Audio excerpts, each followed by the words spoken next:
오늘 본문 8절을 먼저 보시면 다니엘은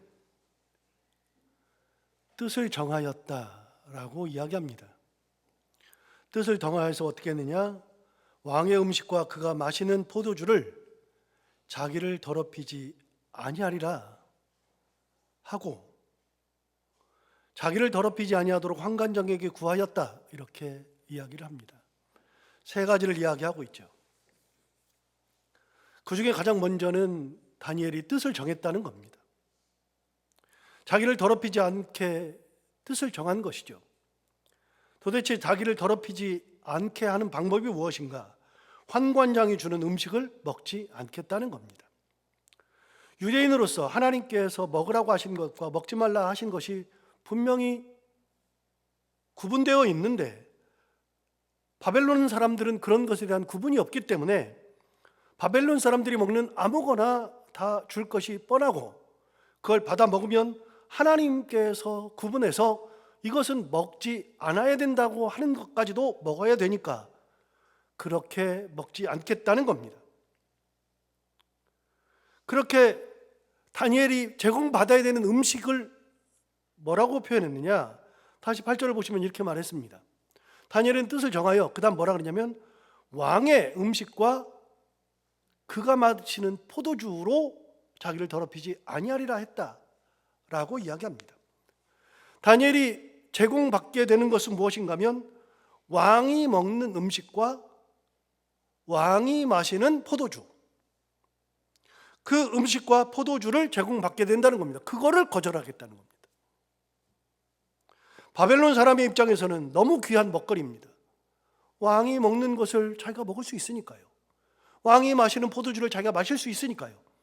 바벨론 사람의 입장에서야 그것이 최고의 먹거리일지 몰라도 다니엘에게는, 유대인들에게는 그것이 하나님께서 먹지 말라고 하신 것이기 때문에 다른 사람들이 아무리 좋다고 해도 그거는 받아 먹거나 마실 수가 없는 거죠.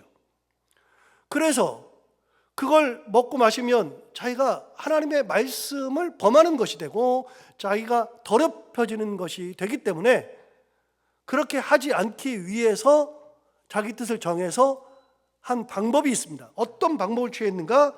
환관장에게 구하였다라고 이야기하고 있습니다. 여러분, 환관장이라 그러면 다니엘의 입장에서는 참 지체 높은 그런 분입니다. 다니엘은 말도 붙일 수 없는 분입니다. 그런 분에게 자기의 뜻을 가지고 왕의 명령을 어기고 환관장의 뜻을 바꾸려고 하는 거죠. 진짜 무모한 거죠. 여기서 우리는 다니엘이 어떤 사람인 줄 알 수 있습니다. 다니엘은 무엇을 가장 먼저 생각하는가 하면 그 어린 나이에도 말씀이 우선이라는 겁니다. 하나님이 가장 먼저라는 겁니다. 아무리 바벨론의 왕이 강하다 할지라도 바벨론 왕이 우선이 아니고 하나님이 우선인 겁니다. 그런데 그때 다니엘의 나이가 얼만큼 되는가? 성경은 정확하게 말하지 않으니까 알 수 없습니다만 아주 어린 소년이었을 겁니다. 그 소년들 중에서 바벨론 왕이 생각한 거잖아요. 소년들 중에서 그 중에서 왕족과 귀족들이 다 포로로 잡혀왔으니 왕족과 귀족들의 자녀들은 충분히 교육을 받았으니 그 소년들 중에서 택해서 3년을 교육한 다음에 정말로 쓸모있는 사람을 내가 나의 신하로 쓰겠다고 했으니까 나이 많은 사람을 교육시킬 필요는 없잖아요. 그러니까 나이 어린 소년이었을 겁니다. 그런데 그 소년이 뜻을 정하였다. 우리 성경은 너무나도 무미건조하게 아주 자연스럽게 기록하니까 그것이 아무것도 아닌 것 같지만 여러분, 다니엘의 이 결단은 쉽게 할 수 있는 결단이 아닙니다. 사실 자칫 잘못하면 그는 훈련이고 뭐고 간에 그 자리에서 큰 위험에 빠질 수 있었을 겁니다. 여러분, 다니엘은 유대에서 포로로 끌려온 사람입니다. 포로라 하면 주권이 전혀 없죠. 내가 뭘 결정하고 내가 뭘 내 뜻대로 할 수 있는 사람이 아닙니다. 자기가 마음만 먹으면 뭐든 할 수 있는 그런 존재. 내가 아무 때나 아무렇지 않게 눈치를 보지 않고 하고 싶은 것을 마음껏 할 수 있는 그런 존재가 아니잖아요. 포로는 그런 사람들이 아니잖아요. 하나부터 열까지 다 제약을 받아야 하는 존재입니다. 그런 다니엘이 그렇게 하고 있다는 겁니다. 그렇게 하겠다는 겁니다. 여러분, 다니엘은 이 얘기를 잠시 벗어나서 다니엘만 보면 은혜를 입은 사람입니다. 지난주에 우리가 함께 말씀을 나눈 것처럼 다니엘이 포로로 끌려가서 바벨론에 살게 되었을 때, 야, 왕에게 얘기를 해서 우리를 좀 뽑으라 그래야 되겠다, 그렇게 말 못했잖아요. 어떻게 그런 얘기를 해요? 그런 생각은 해본 적이 없어요. 왕이 뽑는다 그랬을 때 나를 좀 뽑아가 주세요 라고 말한 적 없잖아요. 다니엘은 그런 생각을 한 적도 없고 그렇게 될 거라는 생각도 해본 적이 없습니다. 그런데 뽑힌 거 아닙니까?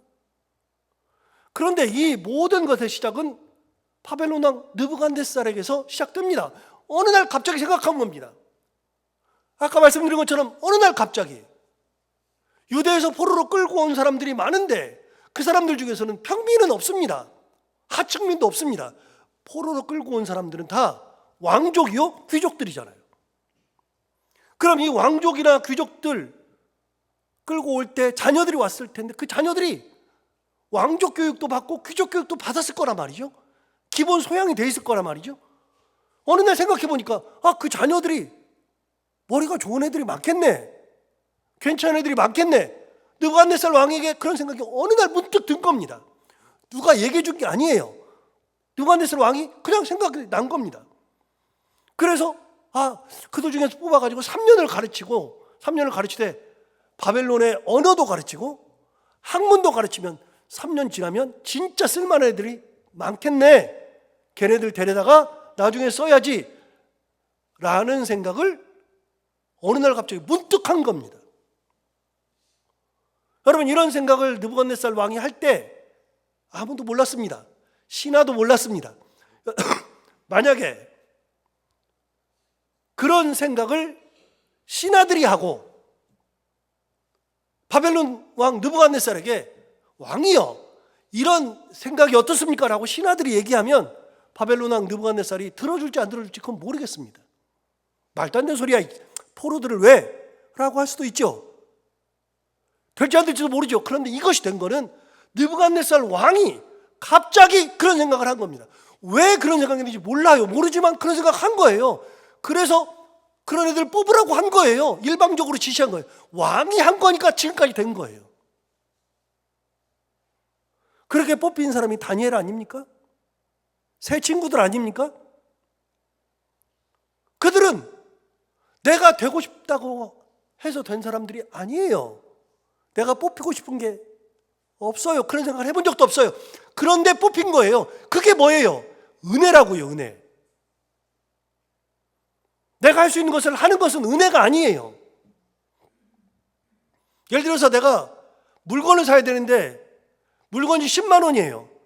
내가 재산이 많아요. 그래서 10만 원 내가 그냥 사는 게 그게 은혜예요? 그건 그냥 내가 한 거예요. 그럼 은혜는 뭐예요? 내가 10만 원짜리 사고 싶은데 나는 당장 내 수중에 1,000원도 없어요. 밥도 못 먹겠어요. 너무나도 힘들어요. 그런데 그거는 10만 원은 생각도 못해요. 사고 싶어도 사는 게 아니에요. 그런데 내가 아는 분이 그거를 사줬을 때 이게 은혜라고요. 이게 내가 못하는 것을 하게 하는 게 은혜라고요. 여러분, 구원이 왜 은혜예요? 구원은요, 내가 천국에 내가 가야지 가는 게 아니에요. 내가 갈 수 있는 게 아니에요. 인간이 할 수 있는 역할이 아무것도 없어요. 구원이라는 건 인간의 역할이 없어요. 하나님이 예수님을 보내주시고 그 예수님을 십자가에 달려서 돌아가게 하신 다음에 우리로 하여금 믿게 하시고 우리를 하나님의 자녀로 만드시고 천국으로 이끄시는 하나부터 열까지 내가 할 수 있는 것은 아무것도 없는데 하나님이 다 하시니까 이게 은혜라는 거예요. 은혜. 전부 다. 다니엘은 은혜를 입은 거예요. 실력이 된 게 아니고 자기가 뭘 할 수 있는 게 없어요. 은혜로 된 거예요. 처음부터 끝까지 은혜로 된 거예요. 그러니 다니엘의 입장에 생각해 보면 뽑힌 것도 이해가 안 돼요. 나 같은 사람 왜 뽑았지? 이해도 안 돼요. 여러분, 뽑히는 것이 얼마나 큰 것인가? 뽑혀서 일할 수 있다는 것이 얼마나 큰 은혜인가? 제 얘기를 가끔 하지만 저는 유학 마치고 와서 한 4개월 동안을 담임 목사로 지원서를 얼마나 많이 냈는지 모릅니다. 부목사로도 지원서를, 이력서를 굉장히 많이 냈습니다. 그런데 그 4개월 동안 담임 목사로, 부목사로 아무리 이력서를 내도 안 되는 겁니다. 왜 안 되는가? 교회가 저를 뽑질 않아요. 이유가 있습니다. 담임 목사로 지원한 교회는 제가 이제 막 40살 되었거든요. 그때 40살이었거든요. 한 20년 전이니까요. 유학을 마치고 박사학위를 가지고 오면 뭐합니까? 교회에서 보니까 이제 40살 돼가지고서 담임 목사? 이거 그렇거든요. 거기다가 7년 넘게 교회 현장을 떠나서 외국에서 공부만 했거든요. 공부만 한 사람이 와가지고 무슨 담임 목사를 하겠어요? 그러니까 교회 입장에서는요, 나이도 젊고 교회 현장도 떠나 있었고, 그러니까 안 뽑는 거예요. 아무리 돼도 안 돼요. 저는 하면 잘할 것 같았어요. 그런데 제가 생각하는 거랑 같지 않아요. 안 뽑아요. 공부가 걸림돌이 될 줄 누가 상상이나 했겠습니까? 유학한 것이 걸림돌이 될 줄 상상이나 했겠습니까? 여러분, 부목사도 안 뽑아요. 부목사는 왜 안 뽑냐면 40살이어서 나이가 많대요. 담임 목사는 나이가 적대요. 부목사는 나이가 많대요. 참 애매해요. 그러니까 나이가 많아가지고 안 되겠대요. 거기다가요, 담임 목사님들이 박사학위 한 사람이 없어요. 박사들이 없어요. 그런데 저는 박사래요. 그러니까 안 뽑는 거예요. 4개월 동안을 그렇게 지내는데 나중이 되니까 제가 어떻게 변하냐면 자신감이 싹 다 사라지고요. 안 뽑히고 그러니까 창피하기도 하지만 살아갈 힘도 없더라고요. 나중에는요, 저 자신이 너무 무기력해요. 내면서도 이게 되지 않을 거라는 것을 뻔히 알면서 이력서를 내요. 내긴 내야 되니까 이력서를 내는데 안 뽑혀요. 여러분, 그러니까 너무 4개월 동안에 나중에는 패배의식이 가득한, 제가 그래서 얘기하잖아요. 우리 청년들이 취직을 하려고 이력서를 내다가 한 번, 두 번 내다가 안 되잖아요. 그러면 포기한다니까요. 요즘 청년들이 그렇다니까요. 청년들을 뭐라고 할 게 아니에요. 그냥 공부 열심히 해가지고 스펙도 쌓고 막 여러 개를 해요. 외국에 뭐 교환학생도 갔다 오고 어학연수도 갔다 오고 자격증도 막 갖추고 영어 공부 진짜 열심히 하고 막 내는데 그런 사람들이 너무 많으니까 잘 안 뽑아요. 안 뽑으니까 10개, 20개는 그냥 내고요. 막 내요. 우리 청년들이 진짜, 저는 청년들을 볼 때마다 안타까워요. 너무너무. 제가 그 마음을 알아요. 안 뽑힐 때는요, 나중에는요, 패배의식이 되고요, 자기 자신이 무기력해져요. 얼마나 무기력해질지 몰라요. 그래서 제가 청년들을 취직하는 걸 보면 마음이 너무 안 좋아요. 제가 경험해봤기 때문에. 진짜 감사한 거는 그런 과정을 겪은 후에 영락교회에서 사역하게 된 거예요. 그것도 뭐 사정이 많아요. 이런저런 할 얘기가 많은데 그 기간 동안에 작정 기도를 40일 작정 기도를 2번 했습니다. 사역하게 해달라고. 영락교회 부임하기 위해서 이사를 목요일쯤 했는데 주일이면은 이제 이미 사택으로 들어갔어요. 부목사 하려고 사택으로 들어갔고 3일만 있으면 부임 인사를 하고 그러고서 사역을 감당하는데요. 그 3일이 그렇게 안 가요. 저는 무슨 생각 드는지 알아요? 그 3일 사이에 부목사 취소시킬 것 같아요. 취소될 것 같아요. 그 3일이 얼마나 불안한지 몰라요. 여러분, 사람이 뽑힌다는 것은 은혜예요. 자리가 있다는 것은 은혜예요. 얼마나 큰 은혜인지 모릅니다. 다니엘이 선택을 받은 것은 대단한 거죠. 포로였는데 뽑혀서 교육받는다는 것은 대단한 거죠. 은혜 중에 은혜를 받은 겁니다. 그런데 그 다니엘이 환관장에게 왕의 음식을 거절한다는 겁니다. 왕이 마시는 포도주를 안 마시겠다고 하는 겁니다. 그렇게 구하는 거예요. 뜻을 정하고 구하는 거예요. 여러분, 환관장이 볼 때는 얘는 기본이 안 돼 있죠. 기본이. 아니, 왕이 내리는 것을 왜 안 먹어요? 왕이 내리는 포도주를 왜 안 마셔요? 왕은 그렇게 하라고 시켰는데 당연히 그렇게 해야죠. 그런데 안 하겠다는 거예요. 채식만 하겠다는 거죠. 상상할 수 없는 일입니다. 그런데 다니엘은 어떻게 했다? 뜻을 정했다. 뜻을 정했다는 건 뭐예요? 거기서 도태될 수도 있다. 거기서 죽임당할 수도 있다. 뜻을 정했어요. 나는 말씀 우선, 하나님 우선. 여러분, 하나님 우선이라고 생각하고서 도전하는 거예요. 이거는 말이 안 되죠. 도대체 불가능한 거죠. 그런데 뜻을 정했어요. 어떤 뜻이요? 말씀 우선, 하나님 우선. 뜻을 정하고서 부딪히는 거예요. 내가 어떻게 되는 것은 그 다음 일이고요. 이게 너무 어려운 얘기입니다, 지금. 그런데 어려운 얘기인데 다니엘은 뜻을 정했어요. 정한 다음에 그렇게 하는 거예요. 환관장에게 은혜를 구했어요. 그러면 은혜를 구했을 때 어떤 일이 일어나는가?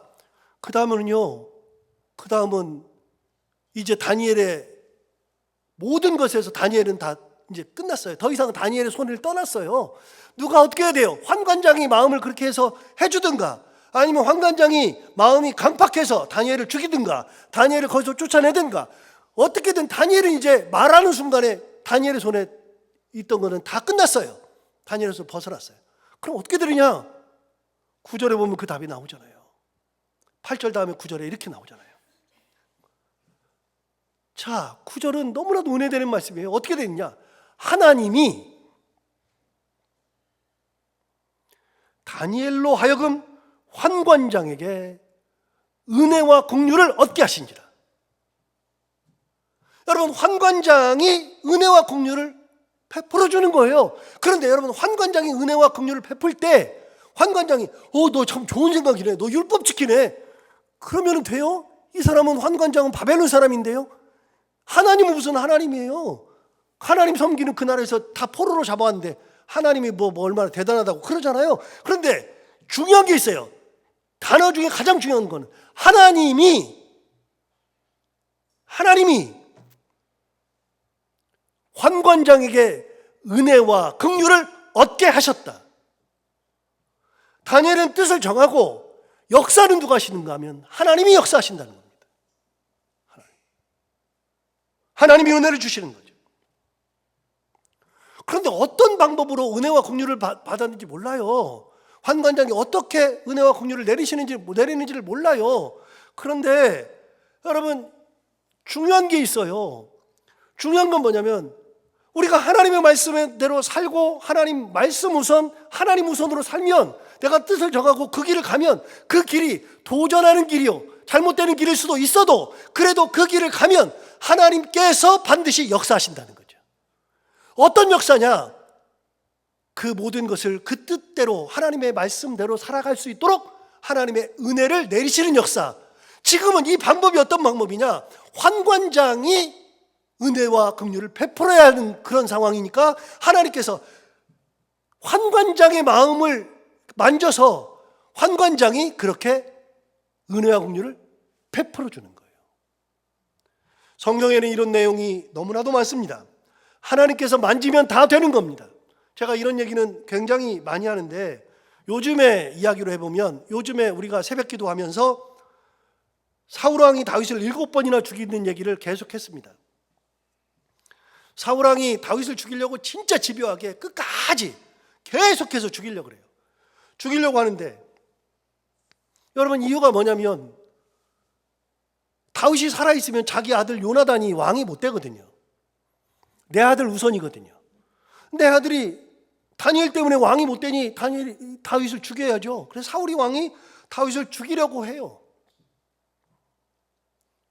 거기다가 다윗이 백성들에게 사랑을 막 받아요. 엄청난 사랑을 받아요. 말도 못하게 사랑을 받아요. 자기보다도 더 사랑을 받는 것 같아요. 왕이 자기가 주목을 받지 못하고 다윗이 주목을 받으니까 너무 미운 거예요. 거기다가 자기 아들 자리를 다윗이 빼앗는 것 같아요. 그래서 다윗을 죽이려고 사울왕이 마음을 먹습니다. 다윗을 죽이려고 하죠. 7번이나 시도합니다. 이렇게 저렇게 죽이려고 막 합니다. 막 하는데 놀라운 거는요, 일반적이라면 사울이 다윗을 죽일 수 있죠. 왕인데요. 왕이 10대 소년을 왜 못 죽입니까? 얼마든지 죽일 수 있죠. 그런데요, 아무리 죽이려고 해도 다윗이 죽지 않는 겁니다. 왜요? 7번 모두 하나님께서 역사하시는데요, 어떤 식으로 역사하느냐? 다른 거는 그만두고요, 희한하게 다윗이 살아날 수 있도록 다윗을 위해서 같이 싸워주는 사람이 생겼어요. 그 사람이 누구냐? 사울의 아들 요나단이에요. 요나단은 다윗이 살아있으면 아버지의 자리를 잊지 못해요. 그러니까 요나단은 다윗이 없어져야지. 맞아요. 그런데 희한하게요, 요나단이 다윗을 너무 사랑해요. 다윗을 너무 좋아해요. 그래서 다윗 편에 서요. 다윗에게 그냥 너무너무 잘해주는 거예요. 아버지의 뜻을 어기고 요나단이 다윗을 도와요. 여러분, 하나님께서 사울의 뜻을 꺾는 방법 중에 요나단의 마음을 바꾸시는 게 있어요. 요나단의 마음이 바뀌어요. 요나단의 마음을 하나님께서 딱 만지면 요나단의 마음이 바뀌어요. 어떻게 해요? 다윗을 사랑하는 마음으로요. 희한하죠. 세상은요, 사랑이라고 하는 단어가 들어가면 완전히 다 바뀝니다. 다 바뀝니다. 완전히. 어떻게 바뀌어요? 여러분, 사랑이라는 단어가 들어가면 이 사랑은 묘약과 같아서 모든 것을 다 바꿉니다. 하나님이 우리를 사랑하셨잖아요. 하나님이 우리를 사랑하니까 어떻게 돼요? 우리는 죄인이잖아요. 우리는 하나님 앞에 설 수 없잖아요. 우리는 죽은 존재잖아요. 그런데 우리를 사랑하니까, 우리를 살리겠다고 사랑하니까 아들 독생자도 보내주시는 분이 하나님이시라고요. 사랑이 들어가면 다 바뀝니다. 희한하죠. 요나단이 다윗을 사랑하는지라, 사랑하는 마음이 더욱 커진지라. 여러분, 사랑하는 마음을 주시는 거예요. 요나단의 마음에. 요나단이 정상적이라면 네가 내 자리를 탐해? 네가 내 자리에 들어올 거라고? 내가 너 때문에 왕이 못 된다고? 여러분, 아버지가 그러기 전에 요나단이 먼저 다윗을 죽이려고 했을 거라고요. 그런데 아버지의 뜻을 누가 꺾어요? 요나단이 꺾어요. 하나님이 어떻게 해요?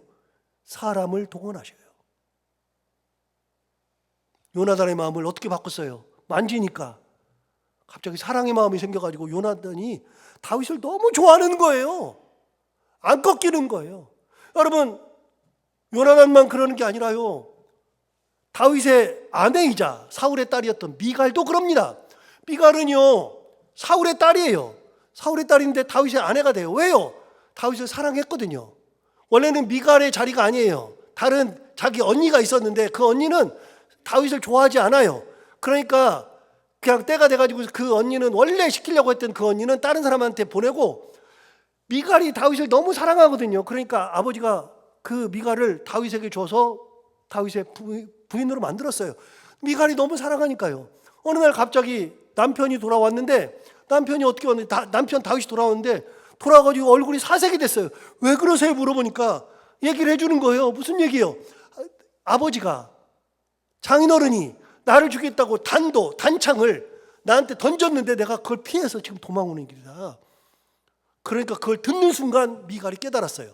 아하, 이제는 진짜 죽이겠구나, 군사들이 곧 들이닥치겠구나라는 생각을 하고, 갑자기 미갈이 문으로 나가면 군사들한테 걸릴지 모르니까 뒤쪽으로 난 창문을 열고 창문에다가 바구니를 달아가지고, 바구니에다가 다윗을 달아가지고 내려보내가지고 도망가게 했어요. 도망가게 하고 전령들이 오니까 어떻게 했어요? 다윗이 마치 자는 것인 양 우상을 사람 같은 우상을 갖다가 침상에다 눕히고 이불을 덮었어요. 머리카락은 있어야 되니까 염소 털을 갖다가 머리카락으로 만들어가지고 해놨어요. 그래가지고 전령들이 물어보잖아요. 다윗 어디 있느냐? 그랬더니 얘기하잖아요. 지금 몸이 많이 아파가지고 누워 있습니다. 그랬더니 전령들이 사울한테 가요. 많이 아프답니다. 그러니까 사울이 화를 내잖아요. 너네 확인했어? 직접 봤어? 아니요, 못 봤는데요.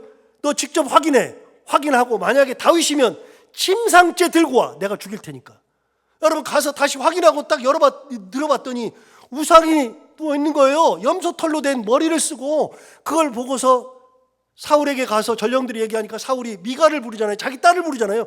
불러가지고 너 왜 그랬어? 그러니까 미갈이 거짓말해요. 자기가 이렇게 여기 모면하려고. 아버지, 제 남편이요, 자기 안 가게 하면 저 죽이겠다 그랬어요. 아버지한테 거짓말을 의식딱딱하게 한다고요. 그래서 살려요. 여러분, 미갈이 왜 도대체가 다윗을 살려요? 사울이 죽이려고 그랬을 때 사울의 딸이면 당연히 다윗도 죽여야죠. 그런데 놀랍게도요, 미갈이 다윗을 너무 사랑해요. 어떻게 해요? 하나님께서 이 다윗이 모든 것을 이겨낼 수 있는 방법 중에 하나는요, 사람들의 마음을 어루만지는 거예요. 마음만 만지면 바뀌어요. 미워하는 마음이 사라져요. 마음만 만지면 사랑하는 마음으로 바뀌어요. 마음만 만지시면 그 모든 것을 이겨낼 수 있도록 만드시는 분이 하나님이시라고요. 여러분, 제가 야곱 얘기는 매번 하잖아요. 야곱이 어떻게 했어요? 야곱이 형과의 관계에서 형이 자기를 죽이려고 하고 형이 가슴에 응어리가 차 있어가지고 얘가 오기만 하면 내가 죽여야지 그러고 있었잖아요. 여러분, 그걸 풀려고 해도 안 풀린다니까요. 아무래도 안 풀리는데 놀라운 거는요, 안 풀리려고 하는 그날, 마지막으로 형을 이제는 드디어 만나는 날, 20년 넘어서 만나는 그날, 아무래도 안 돼요. 뭐 복잡하니까 다 빼고요.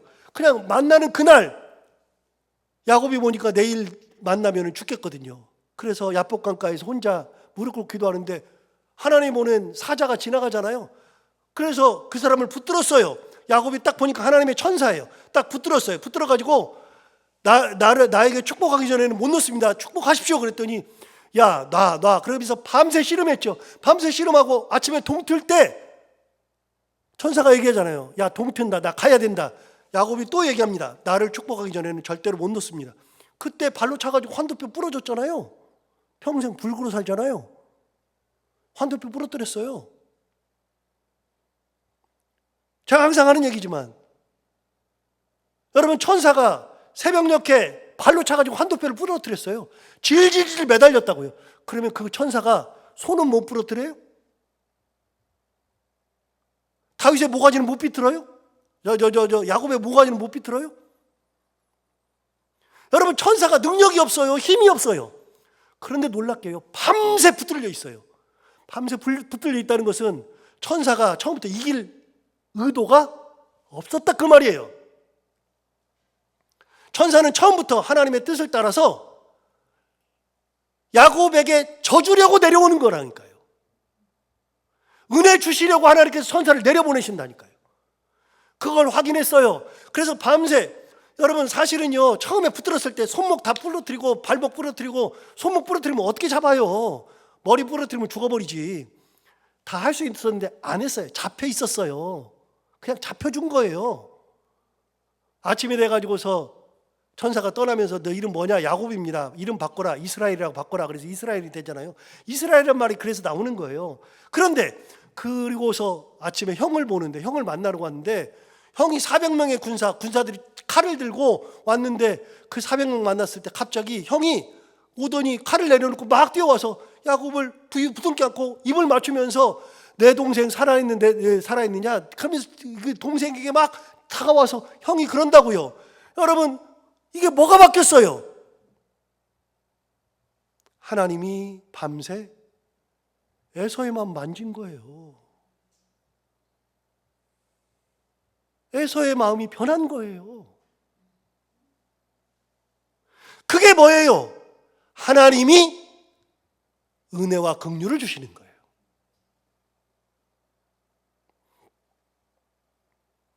하나님이 역사하셔요. 우리는 몰라요. 하나님이 에서의 마음을 만졌는지, 하나님이 뭘 하셨는지 성경은 기록하지 않아요. 그런데 알아요. 그 밤사이에 하나님께서 역사하셨다. 우리는 사울이 다윗을 죽이려고 7번이나 그럴 때 다윗이 막 살아나요. 요나단을 동원해서, 미가를 동원해서, 여러 가지 상황을 동원해서 다윗이 다 살아나요. 그런데 그게 뭔 일인지 몰라요. 그러나 중요한 것은 하나님께서 그때마다 하나님께서 역사하셔요.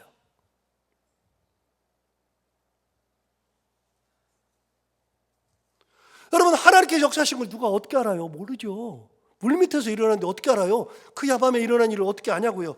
몰라요. 여러분, 우리는요, 부모의 마음도 몰라요. 그래서 우리는 그렇게 얘기하는 경우 있잖아요.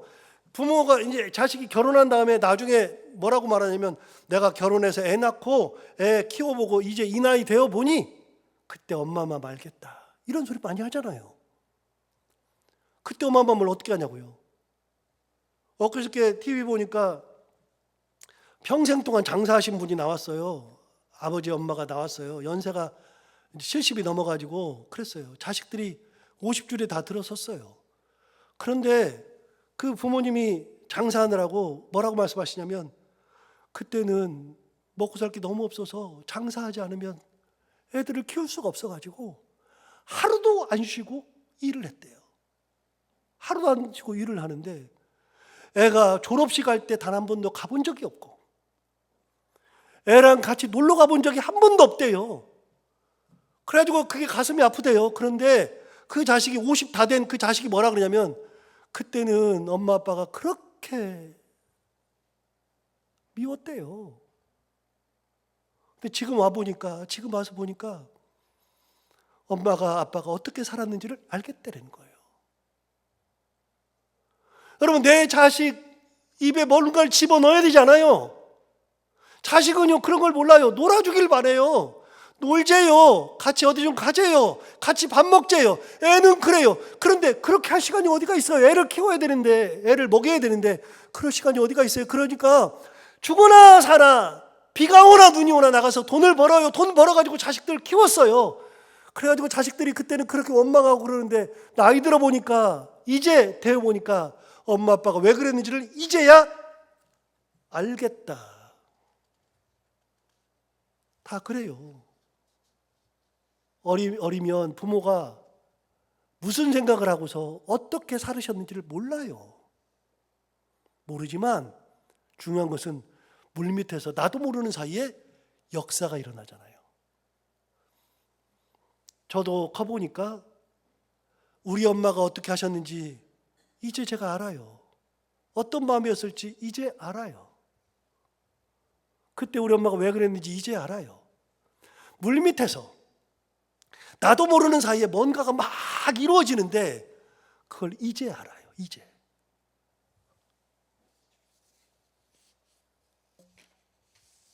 여러분, 하나님께서 이렇게 역사하시는 거예요. 이렇게. 자, 아까 9절을 다시 봐봐요. 9절에 이렇게 말했잖아요. 중요한 말이라고 그랬잖아요. 하나님이 다니엘로 하여금 환관장에게 은혜와 긍휼을 얻게 하신지라. 이거는 굉장히 중요한 말이에요. 이게.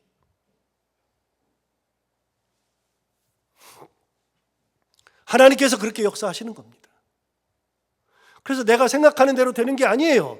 중요한 것은 하나님께서 그렇게 하시고 그 길을 가게 하시는 거죠. 잠언 16장 9절에서 뭐라고 말했느냐? 사람이 마음으로 자기의 길을 계획할지라도 그의 걸음을 인도하시는 이는 여호와시니라. 우리 너무나도 잘 아는 말씀이잖아요. 여러분, 내가 계획한다 그래도 되는 건 아니지만 하나님께서 내가 가는 길, 어떤 길을 가든지 간에 그 걸음을 인도하시는 분은 하나님이시라는 거예요. 하나님 길을 가게 만드시는 분. 그래서 하나님 한 번 바라보고 뜻을 정하고 하나님 우선, 말씀 우선, 어떤 일이 있어도 하나님을 가장 우선하고 말씀을 우선하고 붙들고 가는 사람에게는 하나님께서 반드시 역사하신다. 은혜로 역사하신다.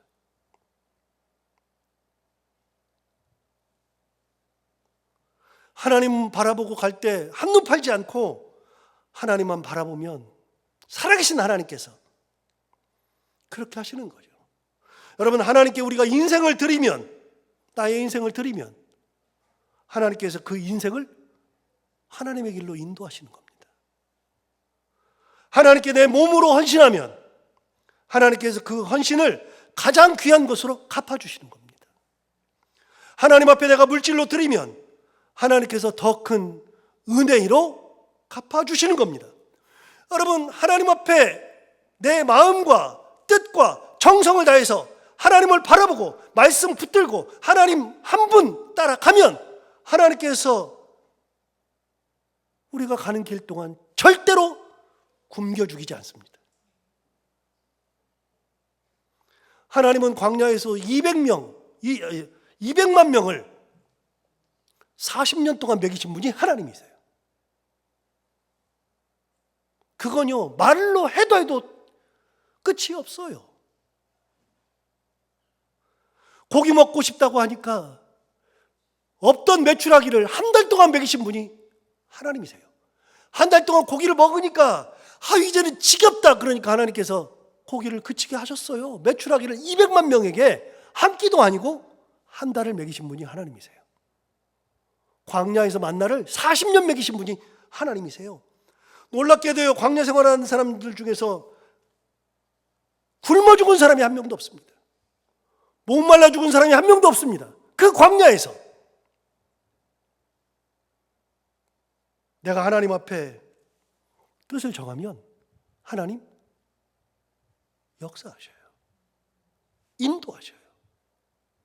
그게 하나님의 뜻이라면, 하나님 바라보고 한 거라면 역사하셔요. 15절을 보세요. 15절에 이렇게 말합니다. 열흘 후에 그들의 얼굴이 더욱 아름답고 살이 더욱 윤택했대요. 열흘 동안 채식만 했는데 더욱 아름답고 살이 더욱 윤택하여 왕의 음식을 먹는 다른 소년들보다 더 좋아 보이더라. 여러분, 안 그래야 되는데 이런 거예요. 여러분, 환관장애만 은혜를 받는 게 아니라 얼굴도 좋게 하시는 분이 하나님이셔요. 16절 보세요. 그리하여 감독하는 자가 그들에게 지정된 음식과 마실 포도주를 제하고 채식을 주니라. 몇 년 동안요? 3년 동안요. 훈련하는 데네요. 이 사람들은 왕의 음식과 포도주를 마신 적이 없어요. 그냥 채식만 했어요. 그래도 하나님은 살아 역사하시죠. 여러분, 오늘 다윗이 뜻을 정했잖아요. 이게 굉장히 중요한 거예요. 다니엘이 뜻을 정했잖아요. 뜻을 정하기만 하면 하나님 중심, 말씀 우선 뜻을 정하면 하나님께서 남은 길은 역사하신다, 인도하신다. 그 믿음 가지고 다니엘과 같은 신앙으로 살아갈 수 있는 저희들 모두가 다 되길 바랍니다. 하나님 아버지 감사합니다. 오늘도 귀한 말씀 우리를 깨워주셔서 감사합니다. 이 말씀 듣고 같이 은혜를 나누어 보니 뜻을 정한다는 것이 얼마나 소중한 것인지, 하나님은 살아계셔서 환관장의 마음을 어루만져서 은혜와 긍휼을 얻게 하시는 분 하나님, 인도하시는 분 하나님, 가장 좋은 길로 이끄시는 분 하나님. 그래서 우리도 다니엘과 같이 뜻을 정하여 하나님 우선, 말씀 우선 가지고 하나님 앞에 헌신하며 은혜 가운데 살아가는 저희들이 다 되게 하여 주옵소서. 예수님 이름으로 기도하옵나이다.